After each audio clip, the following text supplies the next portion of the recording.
Hello? You play to win the game. Let's go to eat a damn snack. We're taking receipts, and I can't wait to shove it down everyone's throat when it comes around. No question about it. I am ready to get hurt again. And I think we're going to win this game with game manager Zach. We're not going to lean on him to beat him through the air. Obviously, Green Bay's having a hard time stopping the run, so let's just run it down their throats. Good old school football, close game into the fourth quarter, and then that's when we build a little breathing room. And I think we win this game. I'm going to say 3 days later. A trap play inside, and a beauty! Hall running free! Brees Hall inside the 10! He's gonna score! Touchdown, Jets! Gonna add to it with another big run. It's taken over. Carter now in the backfield to spell Hall. He gets to the edge, and Michael Carter says, I can do it too! Cuts back! Gonna run the Wildcat. Gonna keep it. Stiff arms Gary. Hall looking for the end zone.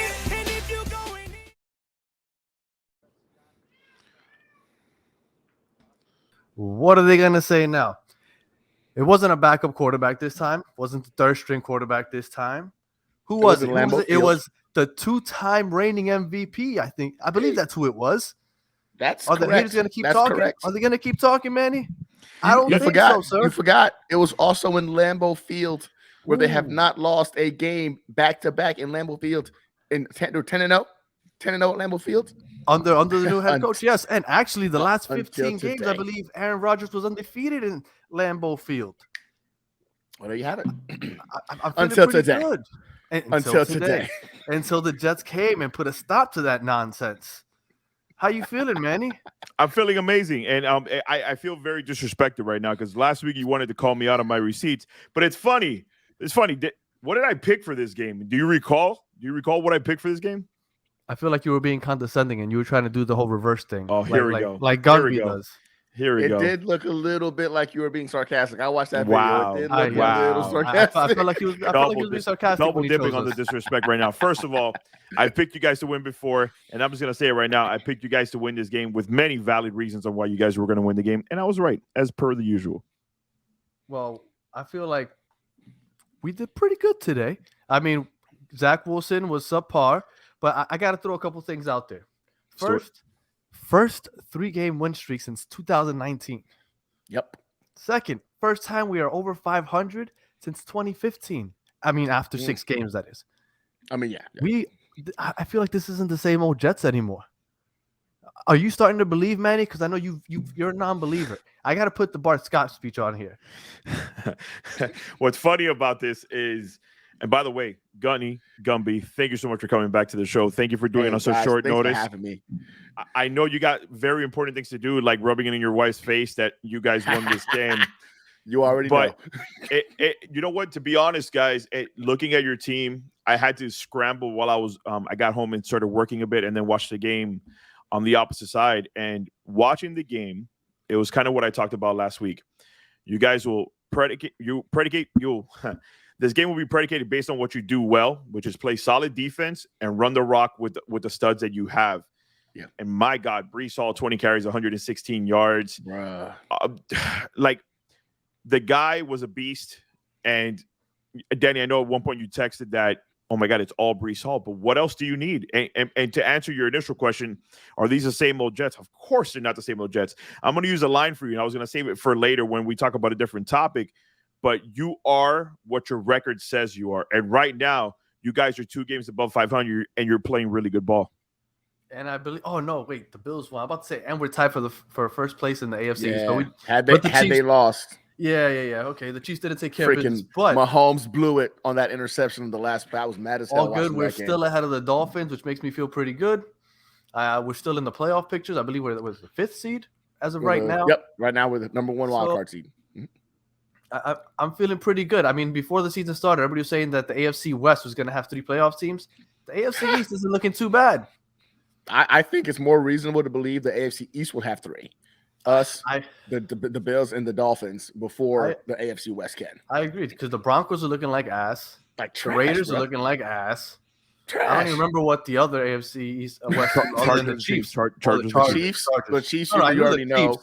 But the Chargers are struggling too. The Chargers are struggling too. It's almost looking like freaking Justin. I mean, I know he's playing hurt right now with the rib issue, but hey, like you said, right? You are what your record says you are right now. They're at like 500. Tomorrow they can either be 4-3 or 3-4. We'll find out. But going up against the freaking Broncos, something tells me they'll be 4-3. So I guess it's time to get into the game. Today was awesome game. I'd like to give a shout out to Gotham City crew and everybody that flew out there. Oh wow! There was a whole lot of jets over there in Lambeau Field. You want to talk about me bringing up MetLife Takeover? You boys did Lambeau Takeover, and you did it in a big way. Yeah, yes. Man, that was wild. You could hear the Jets chants through the TV in Lambeau Field. It was out of hand. It's one of those moments where you're like, was he? Gary Vee was there too today. It felt so awesome. You could feel the energy and the excitement in all of Jets Nation, whether they're at home or at the stadium. You know that everybody's really getting amped up behind this team because everybody believes like this is for real. Like in 2018, when we started off 1-0 with Sam Darnold, you're like, okay, this is cute and all, but you knew that the surrounding parts weren't up to par. You were just hoping it last. Right. With Josh McCown back in like 2017, okay, we're like 3-2, or I forgot what it was exactly, 3-4. Okay, but this is temporary. This isn't long term. But what we're going through right now, it feels like the start of something special. Facts. We have a young core on defense that's going to grow with us for the next few years. We have a young core on offense that's going to grow. And I guess Zach Wilson, honestly, I still think that the verdict's still out. Like, I'm still not sure about him, but I guess we can get into the game now. I'll start with you, Gunny. What did you think about the game overall? Overall, I saw three facets of the game like beautifully come together. Special teams, they had a day-to-day. You got the block punt, the return for the touchdown, even freaking some of the kickoffs from Braxton Berrios. The returns are looking nice. So boom, special teams showed up today. That was a must. You had to go. But do they get an A? You can't give them an A because they allowed a punt block. A lot to punt block. They're gonna get a B+ from me. They're gonna get a B+ from me. I like it because the simple fact is, you're right. That blunt plot was just disgusting. That was, I mean, he came unblocked. Unblocked. That was just, you gave it away. So B+ for me for the special teams. The defense, look, bruh. There was a period of time during this game going into the mid-second quarter where they were negative in rushing yards and even at passing yards. Like they were even at passing yards, bro. This defense came to ball out today. Respect. That's an A. They got an A from me all day. Now, it would have been an A+ had freaking our boy Sauce Gardner actually freaking had that interception. That's exactly what I was about to say. That would have been great. Crazy that almost 2 weeks in a row, he had a crazy game-changing point-scoring play. Because when they showed that replay, I was so sad. Because it's really the Packers receivers' fault for not being able to get his hand under the ball. 100%. Yes. But man, but I love his ball instincts. That thing popped up and he was on top of it. Dog. So what's funny was my wife and I were the game first started. So me and the wife are standing up in the living room and I lose my shit. I obviously lose my shit. You tweeted right away. Oh my God. You tweeted about it right away. I did right away. And then she sat there just quiet. Like, and I'm like, oh, seeing my wife quiet is never a good thing when it comes to watching football. Right. And she just kind of sat there like, got that old like, oh, okay, there's gonna be that kind of a game. And then of course it came back, and of course she started talking because she's like, nope, that shit ain't count. It's coming back. I'm like, ooh, but you were scared though.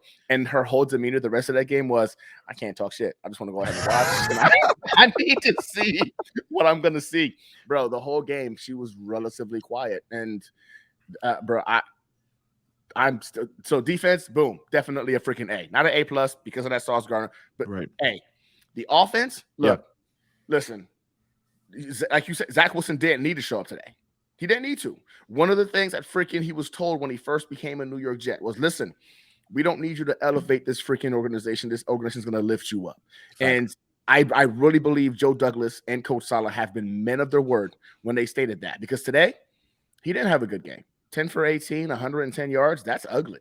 I feel like we could go out there and throw for 110 yards, right? That's ugly, bro. But then I got to step back and remind myself, like, wait a minute. He's also going up against a defense that sees this offense every single day. They run the same exact scheme as we do. Facts. So they get to practice against this Solid every point. single day.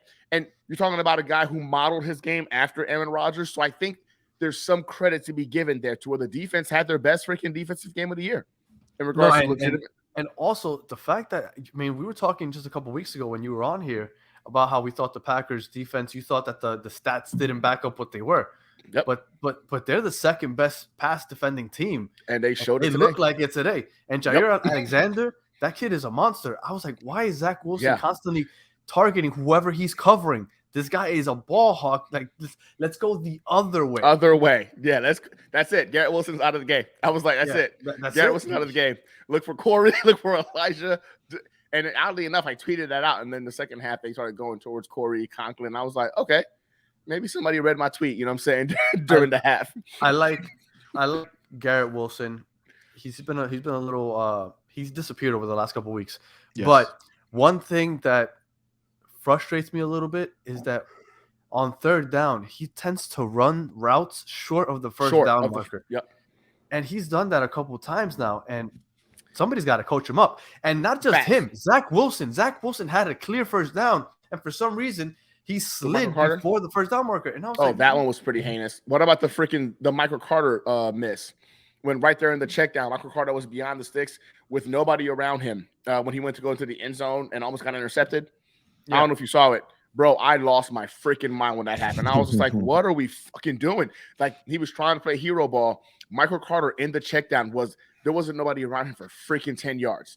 Easy first down, reset the down yardage. We're on the 8-yard line at that particular point. But knowing Michael Carter, it wouldn't surprise me if he took that catch and turned it into a touchdown because he can make the first man miss. Again, Zach did not play good today. I will say this one, Garrett Wilson, we need to remember, although he's freaking like lit it up the first few games, still a rookie. And although he should know to extend those routes past the freaking first down marker, a lot of times he's thinking, boom, this play requires me to go ahead and do a 5-yard in, a 6-yard in, and he's just trying to stay precise to that. A little bit of an extension changes the dynamic. But Zach Wilson coming up short like that, there was no excuse for that when he was rushing. But you have to keep in mind that Garrett Wilson blew up with Joe Flacco because they were passing it 50 times a game. Somebody had to catch those balls. I mean, Zach Wilson threw 6 passes in the second half. 6. Yeah. In the entire second half. Yeah. So, I mean, there's not many chances to catch balls when you're covered by the best cornerback on the opposing team. Yeah. And you're not really passing the ball all that much either. So, it was a rough go for Zach. Y'all see Elijah Moore's tweet? No. Oh, man. All right. So he tweeted, I think Rich Cimini said something ridiculous like, you know what, statistics all over the place, but some of the weirdest stats that I saw today, this is me paraphrasing. He's like, some of the weirdest stats that I saw today was Elijah Moore, 0 targets. You know what I'm saying? And Elijah retweeted it. And he retweeted it. And he stated like, hey, if I say what I want to say, then I become that selfish guy. At the end of the day, we're winning games. It's all I ever wanted. Kind of bittersweet. But, you know what I'm saying, we're winning games, but I'm thinking the same thing too, right? So, like, they keep lining him up outside. Which makes no sense. He did have a target, but he had no chance at the ball because Zach overthrew him. Oh, it's overthrown, yeah. But maybe if it was Corey Davis, it wouldn't have been overthrown because Corey Davis is like 6'3", 6'4". 6'3", yeah. Elijah Moore is like 5'2". 5'9". So what are we doing? He's Danny's height. So let's put him in the slot. In the slot. You know, it's like he destroyed people at Ole Miss in the slot. Like, I get it. The dude has the ability to play outside, but we don't need him to play outside. Let's put him where he could be dynamic and terrify freaking defenses. I don't think he's being utilized right. I think Garrett Wilson and Corey Davis are obviously the outside wide receivers. Put Elijah Moore in the slot. Let that boy do what he do. He can go ahead and create space in a freaking a damn freaking phone booth. You know how frustrating that would be for a freaking slot cover guy to cover Elijah Moore? I don't understand what they're thinking with that, but he's frustrated. Of course, he's doing the, you know what I'm saying, like, we're winning. I can't bitch. I get that. I respect that. But I don't blame him as well for he's a weapon. He's a freaking weapon. I think that's the issue in having so many talented receivers on a team that's going to rely on the run before the pass. because eventually these receivers are going to get frustrated. I thought Corey Davis was going to be the one that was going to get frustrated, honestly, before anybody else. Hey, he's getting paid $60 million a year. He's all right. He's not upset about it. Yeah, I mean, you have a point there. Well, Manny, I know that you said that you were looking into Quinnen Williams. Yeah. Williams had himself a day. Yes, Yes, he he did. But before I get to that, if we were on Around the Horn, let me just go back real quick. A couple of comments ago, if we were on Around the Horn, I would have been hitting that point up for you, Gumby, because those three facets that you went over, offense, defense, special teams, dude, all the points you hit were all on point plus that. So you definitely be in the lead right now. But I want to talk about real quick about the special teams because you guys did bring it up. Brandon Mann had himself 268 yards punting the ball. But this time I didn't see that there was again, I had to watch it real quick and maybe you guys give me some feedback on it before we start talking about Quinnen Williams having himself a day because he definitely did. Boy, he's a man-child. But 268 yards through the air, but didn't pin the Green Bay Packers. Didn't need to, but didn't pin the Green Bay Packers at all in the 20. No. What was I missing here?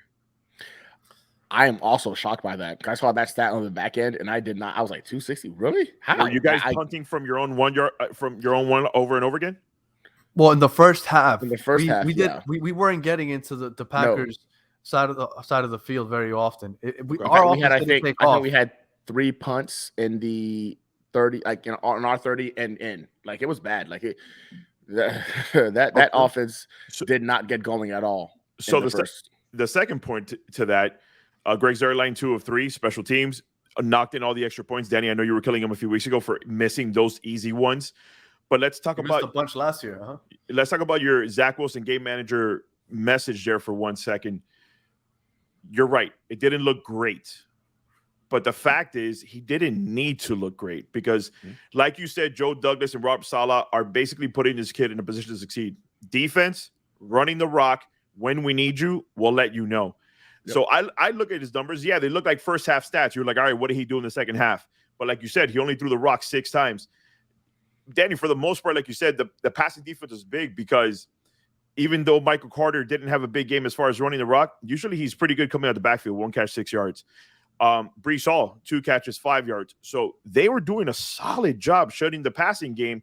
So it's like, all right, you're going to put that much emphasis on stopping the Zach Wilson in this plethora of solid wide receivers from get going. Let me tell you, Breece Hall, we've been mentioning, like, when is this coming? When is this coming? He had obviously his come out game against us a couple games ago, but dude, we're finally seeing what you wanted to see from Breece Hall. Yep. Facts. With Zach Wilson, I remember last week, Fireman Ed was on here, and he said he didn't like when I said that I wanted Zach Wilson to be a game manager this year. Yeah. But I don't mean that in a bad way. Yeah. When I say I want him to be a game manager, I don't think he's there yet. He's not there where I want him to throw the ball 30, 35 times and for the offense to just rely on his production. I want him to be a game manager, as in, if it's 3rd and 7, I can count on him to get a first down, but let's keep going with the run game. Let's get those bootlegs. Let's get those play actions. I know he has the arm. I know he's getting the head. It's getting there. But I want to keep relying on the run game. I keep comparing it to the 2009 Jets. Yes. When Mark Sanchez was a rookie, I think Fireman Ed thought that I was comparing him to Mark Sanchez. That's not necessarily what I was doing. Correct. I was more giving the example of the way they were playing. The play style. Sanchez was balling when he had to. Nobody talks about those throws and those touchdown passes that he had in those playoff runs. If you look back, he had some great throws, but nobody remembers that because we were so run heavy. It was defense and the running game, and then Mark Sanchez would do what he had to when he had to. When it was time. And I think Zach Wilson will be able to do that. So I kind of want to follow that same game plan, that same formula. Thank you. That same formula. So the 2009 Jets, I want to go and do the same thing. You can't stop Breece Hall. You can't stop Michael Carter. And Zach Wilson will convert when he needs to. Look, we were stagnant at one point in the second half. And all it took was one long, 45-yard pass to Corey Davis. 45-yard throw to Corey Davis. Opened it right back up. That's all we needed. Got right into the end zone, and then boom, Breece Hall went back to work. I'm sorry, Breece Hall. So talking about that, because, and again, we're gonna keep talking about it. We don't have to spend too much time on this one player, but what we saw from Sauce coming out of college, he's definitely, dude, he's proving everybody right up as far as how special this kid was going to be. I think he might already be a top 5 corner in the league. And I know that's almost blasphemous because he's only 6 games in, but statistically, he's number 1. Yeah, statistically, right now, he's number 1. But I don't want to say that because he's still a rookie, only 6 games in. But statistically, he's already number 1. So I would put him in the top 5 to 10 already. Yeah, and I'm with you. He looks really special. But getting back to your original question on how the Williams brothers looked, and by the way, Jets fan, I did not know they were brothers. I figured they were just both Williams. But my wife didn't either. She found out today as well. So Quincy Williams, 14 total tackles, 8 solo by himself. Big brother Quentin Williams, 5 tackles, 4 solos, 2 big sacks. 2 sacks. Yeah. Let me tell you. 3 QB hits, 1 blocked field goal. Keep it going. Yeah, keep going, dude, Manny. It's. I looked at that stat line again, not knowing they were brothers. But if you want to talk about an excited household after this game, the Williams brothers definitely showed up. Gunny, talk about it. Look, listen, Quincy coming back. I'm not gonna lie to you. I was the first to say we didn't need to kind of rush him back because that injury to his ankle, foot, I thought he was out for the season. Facts. So for me, I was like, man, why is he being rushed back? Juan's been playing pretty good ball. Like, we don't need to rush him back, man. Let's get this. He's a big hitter. We wanted him to be healthy because ultimately it was a blessing that it wasn't a worse injury. But damn, the first hit he had in the backfield against freaking, I think it was AJ Dillon.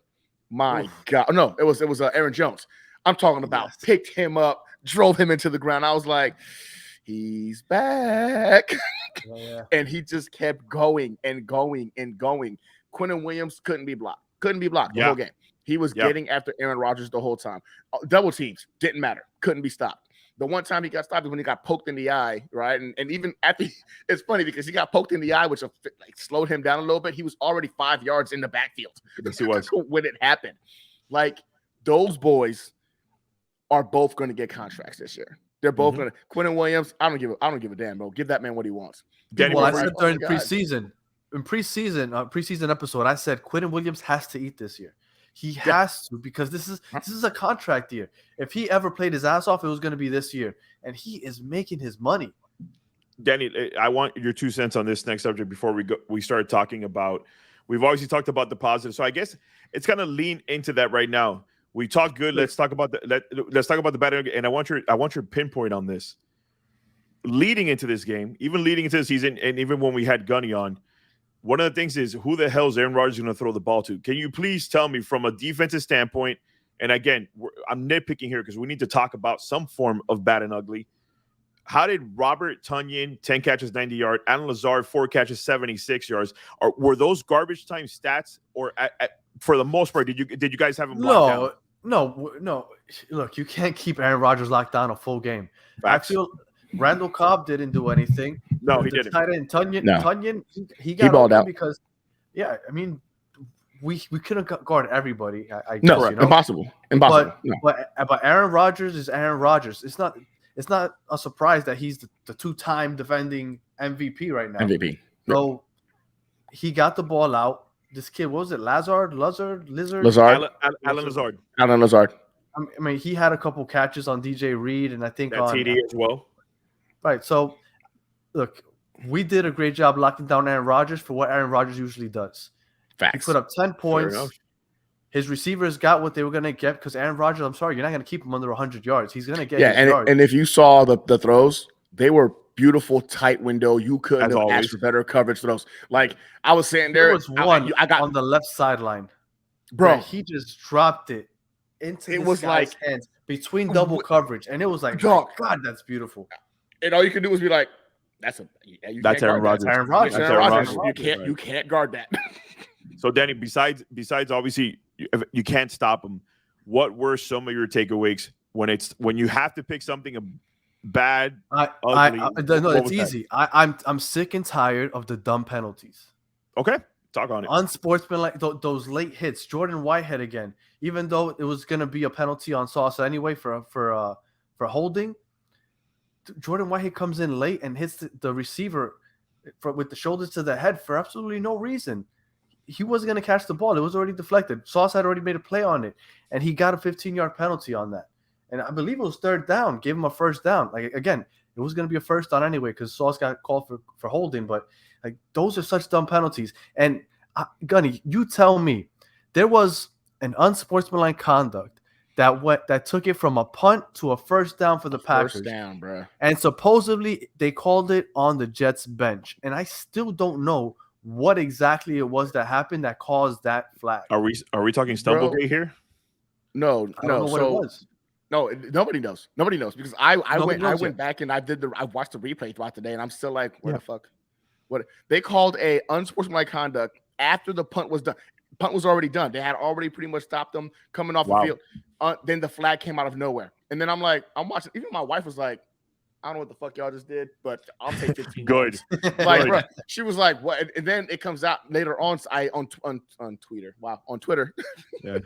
I saw somebody says a 15-yard penalty on the bench. I'm like, what?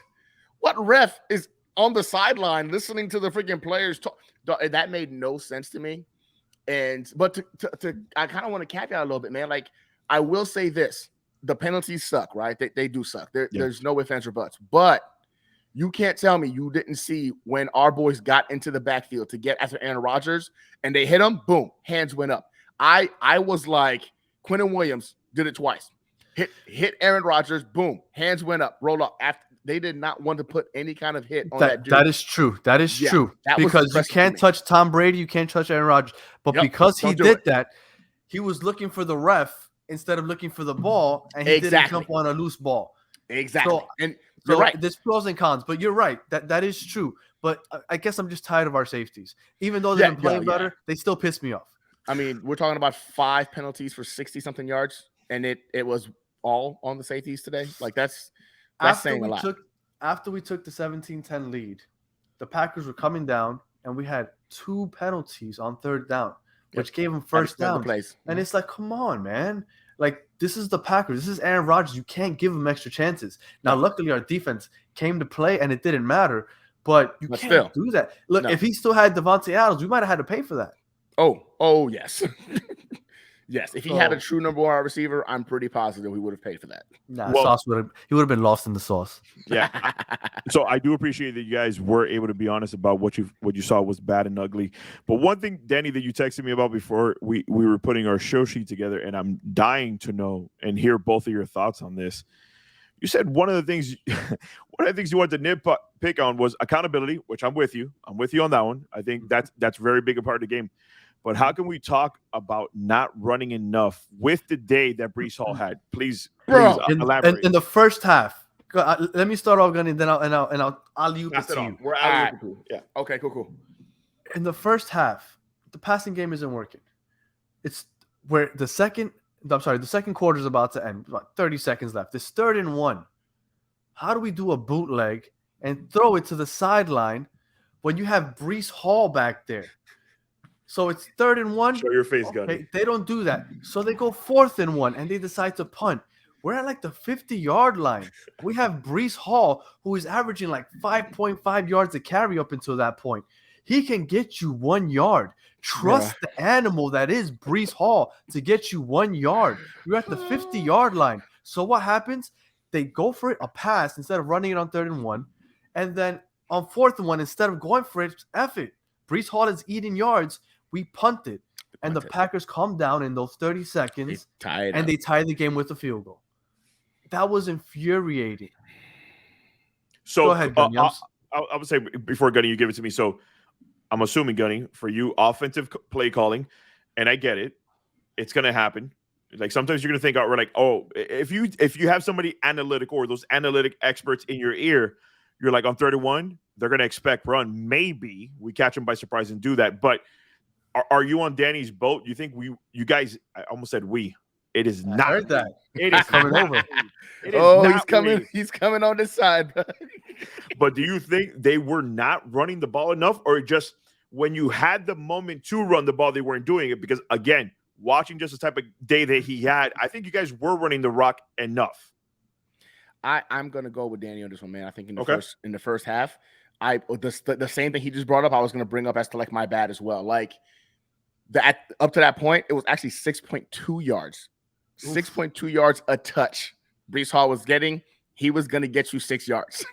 That boy I good. lost. Or I even lost half my. of that, you get your first down. Yeah, you're Sorry. good. Even You're half of that, good. you get your first down. Go ahead. So to me, I'm like, I understand we're trying to be, like you said, analytical. Let's catch him off guard right now. Maybe get a big play out of it. And I understand. I can understand that. I get it. But God damn it, we could. You can talk about science all you want, but this is man versus man. 1 yard. Exactly. And Brees was beating that man every day, all day. And I think a lot of it had. I think it was a little bit of LaFleur, little brother LaFleur was like, man, I'm gonna go ahead and get my big brother right here. I'm gonna get him with this freaking. I think he was trying to do too much. At some point today, it wasn't about the Jets versus the Packers. It was baby brother LaFleur trying to outdo his big brother LaFleur with freaking unnecessary over creativeness when what was working. And why are we giving them a chance to stay in the game? And obviously, somebody said to him in the second half or during the halftime, like, hey, LaFleur, stop it. Look, I understand. Your brother's across the way. You want to go ahead and prove. Let's prove something by actually winning the game. Because in the second half, that wasn't a question. Like you said, 6 times they threw the ball in the second half. It wasn't in question. They were like, they can't stop this guy. They can't stop Brees. Let's just keep feeding him. But, man, you said it beautifully. I sat there like wondering why. Why are we throwing the ball on 3rd and 1? I thought we want to keep Aaron Rodgers on the sideline. Isn't that the smart gameplay here? Let's keep, even if we run it and don't get it, you know what? Clock is still running. Why are we throwing in completions and stopping the clock? And sure enough, like you said, we paid for right it. Back down. We did. 30 seconds. Right back down. 30 seconds. Field goal. Tied it up. And that could have been you know what? The old Jets, that would have been a momentum shift. That would have been where like, oh, man, bro. I'm a battered fan because once that happened, I was like, fuck. Here we go. I got quiet. We just let Aaron Rodgers, kind of get that mojo going. Yeah. At that point, it was 0-0 again. He's like, okay, boom, new game. And I don't want to play Aaron Rodgers, you know what I'm saying, thinking that, okay, it's a new game. I'm still in it. I don't want that. Run the ball. And that to me, man, blew. And again, I still believe that it was LaFleur trying to go ahead and outthink his big brother LaFleur to go ahead and prove something. That's what I think that was. All right, fair enough. So I definitely do like that. Before we even move on to Broncos week, which I know both of you are very excited to look at, just because of how terrible the Broncos are looking. But it goes back to my initial comment, Danny, that your record, you are what your record says you are. So when you propose this talking point, and Gunny, I'll start with you. At 4-2, are you for real? The better question is that let's go outside the fan base for a second, right? Let's not talk about Dolphin haters. Let's not talk about Bills haters, Patriots haters that are within the division. Let's look at it as bipartisan as we can. Okay. As bipartisan as we can. At 4-2, how can you say that your team is not real? Again, you're beating who's put in front of you. Everybody's doing that, right? You beat what's in front of you no matter how good or bad they are.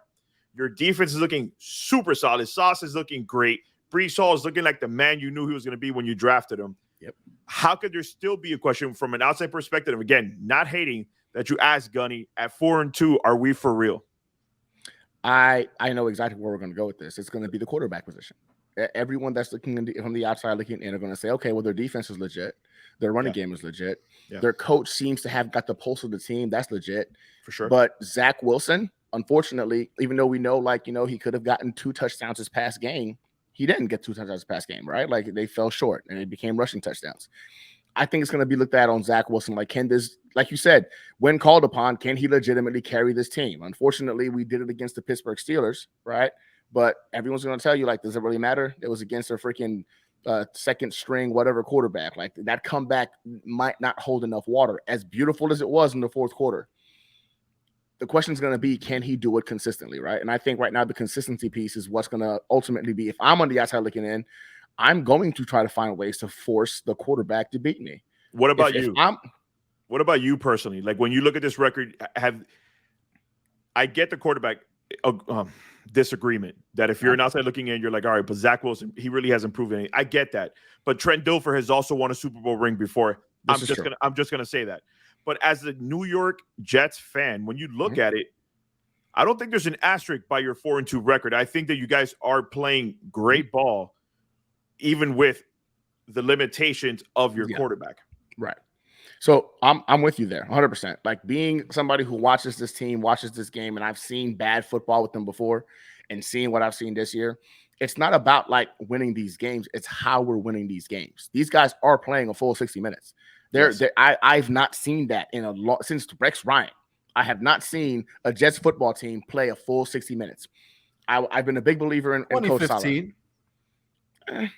I like that. I knew he was going to do that. I knew he was going to do that. It was a good year, right? I think we can enjoy that. It was probably it was like one of how you got those like ebbs and flows, and you get a random spike that just doesn't make sense. Right. That was 2015. If we're being honest, that was 2015. I thought that team was gonna go far in the playoffs if we made it with Eric Deckard and Brandon Marshall, and Fitzpatrick had a rabbit's ass full up his ass that year. That year, so disappointed with that last week against the Bills. Danny, before we move on to Broncos week, so we could definitely get Gunny to his chicken wings and rubbing in his wife's face, I said, a little bit more. Yeah. Let's do this real quick, Danny. Again, give me your Jets perspective as a fan, that 4-2 record, and what you do. You kind of are you jumping on you told Gunny? You told me not to bring up other fans and other teams. F that. Right. The Dolphin fans were saying, "Oh, you guys would have lost if Teddy would have played the whole game." You know what? Today during halftime. All I saw was Dolphins Twitter. Not me, by the way. Oh, yeah, can we please get Skylar Thompson back in there? Teddy sucks. Let's get Skylar Thompson back in there. What happened? I thought that you guys would have won with Teddy if Teddy would have played. Oh, now you want Skylar Thompson. Oh, Kenny Pickett. We beat Kenny Pickett. Oh, Kenny Pickett sucks. Guess who Kenny Pickett beat today? He beat Tom Brady. Mitch Trubisky beat Tom Brady. Stop it. No. Beat Tom Brady. Stop that. You stop that. Yeah. Yo, Pickett was lighting them up at will. Bro, my brother was in this room watching that game. I heard every single time he was celebrating because they were making moves. Right. You know what? Go ahead, Dan. Do you think? He's 100% right. Go ahead.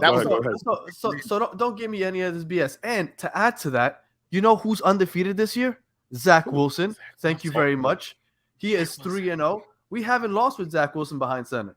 So, yes, we are for real.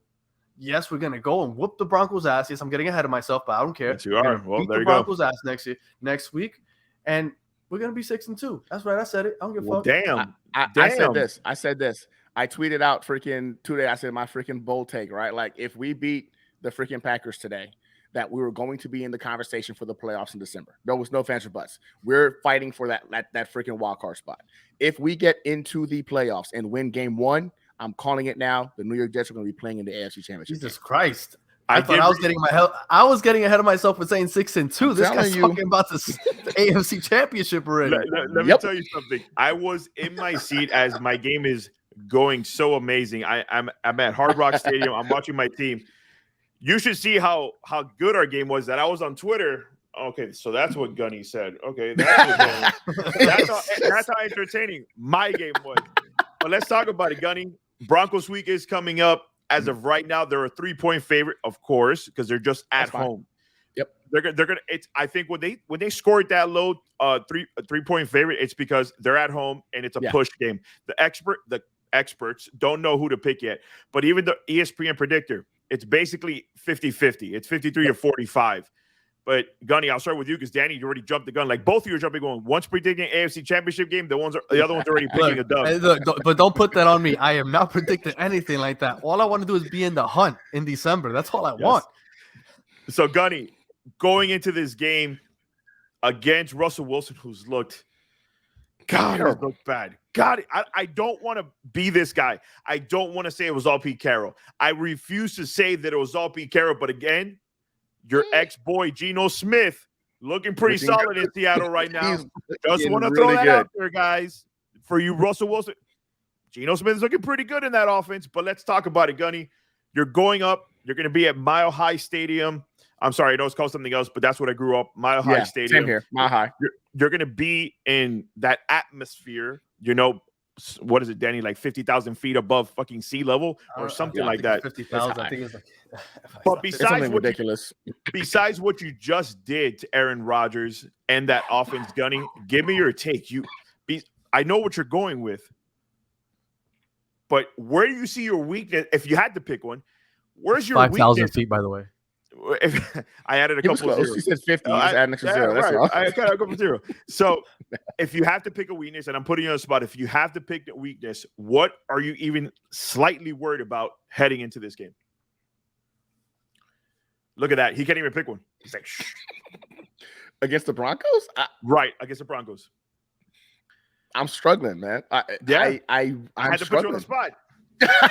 If I had to pick a weakness, penalties. There you go. Okay. Penalties. Okay. If we can play disciplined football and not keep putting the ball back in the other team's hands unnecessarily, I think this is going to be a definitive Jets win. And that's going to be one that I think is going to smack a lot of people in the face because the roster of the Broncos is a very talented roster. Russell Wilson can't figure out how to operate those guys and work with them, but they got talented running backs, talented wide receivers. He's the actual weak link, which is a benefit because our freaking defensive line can get to him. He's holding on to the ball way too long. And I think our DBs can go ahead and match up a little bit. You know what I'm saying? To slow those guys down. So the weak point right now for them is, oddly enough, Russell Wilson. And that's going to be a benefit because our boys are hungry and they're on full attack mode trying to get to the quarterback. And that's going to be a huge benefit. Let's give you a follow-up so you could go ahead and get to your chicken wings. When you're picking this, when you're picking this game, right? Like, because I want you to pick it now. When you're picking this game, and yes, Russell Wilson is the X factor right now. You're like, what Russell Wilson are we getting? Are we getting Seattle Russell? Because he hasn't showed up so far through 6 weeks of the NFL.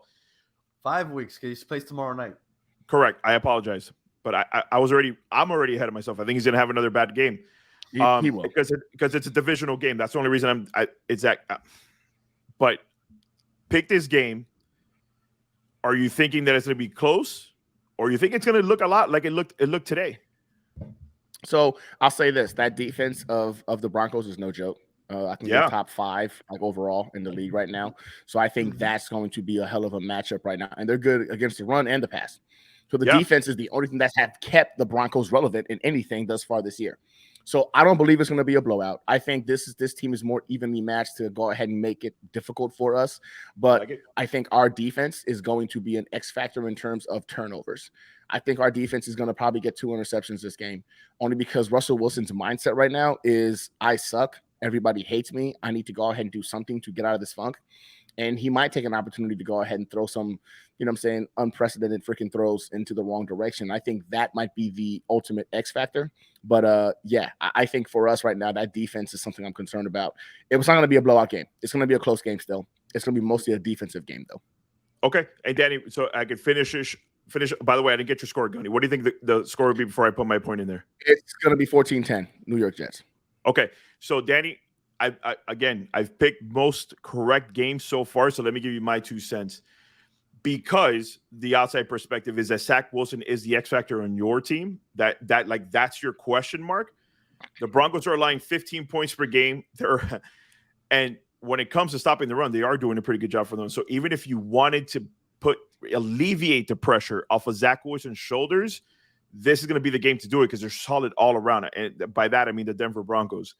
But Danny, this upcoming week, I want to lean towards the Broncos, and for a few factors here. So I think the Broncos will win this game. It's a similar score to what Gunny was just saying. I think it's going to be a 16-13 game, 13-10 game, just because Russell Wilson hasn't shown that he could be high-powered on this offense. But my thing is, I think they're going to stack the box against Breece Hall.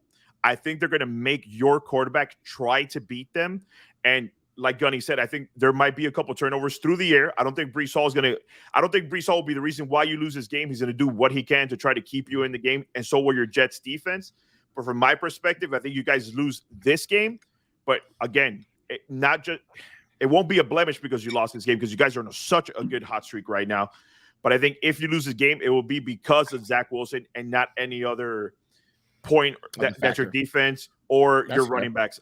That's what my knowledge is. But go ahead, bro. Finish this out. What do you think? I already know you said they're going to win, but I want to hear the rest. Yeah, but oddly enough, I felt more confident in the Packers game than I do in this one.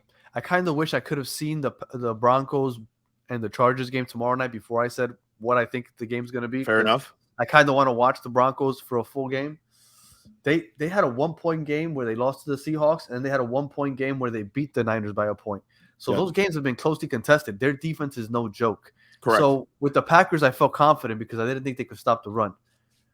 I can't rely on that with Breece Hall this game because their defense is so good and their run defense. I just don't trust their offense. I don't think the Broncos have a good offense. They're averaging 15 points a game. Yeah. So the way our defense has looked, I think we're going to win this game on the defense, and kind of like we did today. It's going to be a struggle. It's going to be ugly. I think our defense might get gassed at some point because of the altitude. We're not used to playing in that altitude. So I think that's going to be a challenge also. but I do think we squeak out a close game. I'm going to say 14-10. I like it. And I'm glad that you, even though you're like, fuck, we're going to win this game, I'm glad you stuck to that and you gave me some feedback to it. But alas, I think that if you guys are going to leave with anything, you leave with the fact that Rob Saleh definitely kept his receipts. You guys were playing great ball. And, dude, I'd pick this game. I probably picked you guys to win if you guys were at home. But because of those factors that they're going to make Zach Wilson be that X factor to beat them, I don't think he can yet. And I think that's why you guys ultimately lose. Before we sign off, Manny, real quick, I ask you every week, are you finally taking the Jets seriously as being in the hunt in December? Because every week I ask you, and every week you tell me, not yet. I think that this will probably come back and bite me in the ass later. If you guys find a way to pull this game off against the Denver Broncos in Denver, and even if Zach somehow married, I don't care if he throws 3 picks and you guys still end up winning the game. If you guys pull this out, Danny, I think your wish is going to come true, and you guys are definitely going to be in the hunt in December. And you know what? I think you'll be fighting for one of those higher wild card spots, kind of like where you are now. I think you guys may end up being, if you keep playing this type of football, I think you end up being that 5th seed in the playoffs come playoff time. Ooh, you have to remember that respect. Before the season, we were thinking, but we have our bye week 10. So the first 9 games, everybody was like, let's go 3-6, 4-5, and then the second half of the schedule is relatively easy. Not easy, but obviously it's smoother. It's smoother. It's football. So right, exactly. So it's softer. But if we win this weekend, we're gonna have 5 wins already within the first 7 games, with the softer side of the schedule being in the second half of the year. Yeah. I mean, after this week, I can't imagine absolutely anybody saying that we don't have a chance to make the playoffs. At that point, I'm thinking, you know what, Bills? Watch your back. Yeah, and again, we'll go ahead and cut it off there. But you're absolutely right. You keep playing this type of football. I've never been that type of hater, but I don't see how you don't make the rest of the world on notice with another dub. But yeah, Facts. Danny, those were my 2 cents for this week's episode, man. Lead us out. Much appreciated again, Gunny Gumby, for joining us. Of course. Again, he live streams every Tuesday night, 8 o'clock, Twitter and IG. Taco Tuesday. NY Tuesday with Gunny. _ SITREP. Thank you for joining us. Celebrating another, most people are going to probably be listening to this on Victory Monday. So Victory Monday. And we'll catch you next time so we can celebrate a 5-2 start. Let's go.